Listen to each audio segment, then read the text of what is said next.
Hello everyone, అందరూ ఎలా ఉన్నారు? సమ్మర్ వచ్చేసింది కదా. సమ్మర్ రాగానే అందరికీ మొదటగా గుర్తొచ్చేది మ్యాంగోసే. ఈ మామిడి పండ్లని ఇష్టపడిన వాళ్ళు ఎవరుంటారు చెప్పండి? చిన్న పిల్లల నుంచి పెద్దవాళ్ళ వరకు అందరూ చాలా ఇష్టంగా తింటారు వీటిని. ఇప్పుడు నేను ఈ మామిడి పళ్ళ కోసం ఒక మంచి టిప్‌ని మీతో షేర్ చేసుకోవాలనుకుంటున్నాను. అదేంటంటే, మామిడి పళ్ళు తీసుకురాగానే వెంటనే తినేయకుండా ఒక అరగంట పాటు ఇలా మనం నీటిలో నానబెట్టుకోవాలి.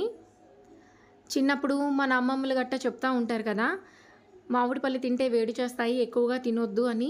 ఇలా మనం నీటిలో నానబెట్టుకోవడం వలన వేడి అనేది మనకి చెయ్యదు.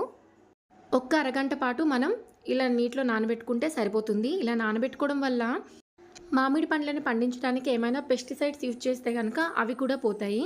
ఈ టిప్ మీ అందరికీ ఉపయోగపడుతుందని అనుకుంటున్నాను. నచ్చితే గనక ఛానల్‌ని సబ్స్క్రైబ్ చేసుకోండి. Thank you for watching.